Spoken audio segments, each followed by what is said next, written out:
साल में फलस्तीन में एक भी फलस्तीनी खुदकशी नहीं किया, एक भी फलस्तीनी खुदकशी नहीं किया। और यहां पर क्या है, कुछ हुआ कि अरे मैं मर जाऊं,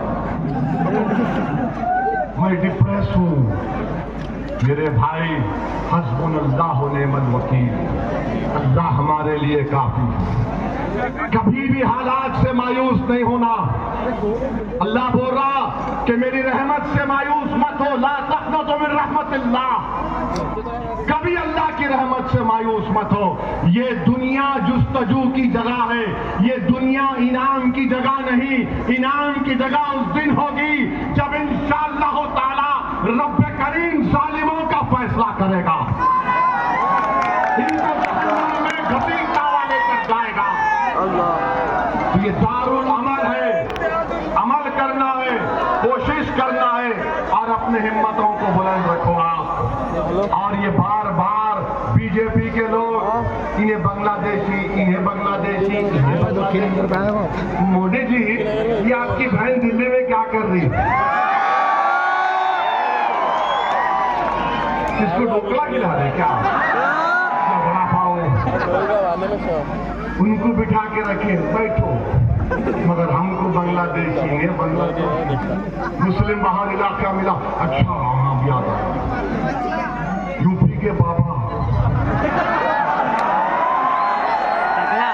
माने साइंटिस्ट हैं वो तो। बाबा ने बोला कि अब आप मुस्लिम अल्पसंख्यक समाज के इलाके में जाना, पुलिस को बोले। पुलिस आती जो बाद चेकिंग करना, तुम्हारा गाड़ी का कागज दूर के देखते डॉक्यूमेंट होता। वो वहां जाकर उन्होंने कहा कि तुम बांग्लादेशी, एक 75 साल के बूढ़े को बोले नहीं मैं बांग्लादेशी, मैं बिहार अरारिया का हूँ, मैं बिहार अरारिया का हूँ। तो बोले नहीं, हमारे पास बाबा ने एक मशीन ईजाद की। वो बेचारा गरीब बोला क्या मशीन है? बोले तू पलट। बेचारा पलट गया, गरीब है, झुक गया।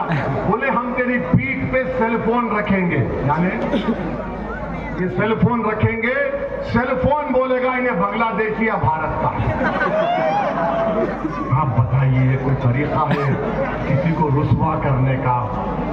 काश बीजेपी आरएसएस वाले ऐसा कोई फोन निकालते, किसी के गरीब के पेट पर रखकर बोल सकते कि उसके पेट में कितने दिन से खाना नहीं खाया, बोलो बताओ। अगर तुम गरीब के पेट की फिक्र नहीं करते, तुम नफरत में डूबे हुए मुसलमानों के लिए तुम फोन को इस्तेमाल कर रहे हो, मगर उस गरीब के पास चाहे कोई समुदाय का हो, उसको ना खाना मिल रहा है। मैलनरिश चिल्ड्रन सबसे ज्यादा कहाँ है बताओ? स्टंटेड चिल्ड्रन कहां पर है बताओ? वेस्टेड चिल्ड्रन कहां पर है सबसे ज्यादा भारत में? बताओ फिर इसका क्या होगा? तो मोदी जी बोलेंगे माफ लिंचिंग करो, मारो इसको, इसके कपड़े पे बोलो। भारत में डेमोग्राफिक डिविडेंड पूरे विश्व में सबसे ज्यादा।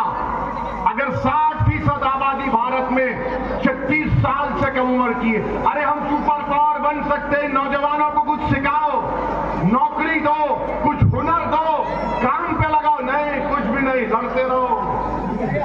एक वक्त आएगा 25 साल के बाद जब इस देश की 15% आबादी बूढ़े लोगों पर होगी, जब क्या होगा बताओ मेरे अजीज दोस्तों और बुजुर्गों।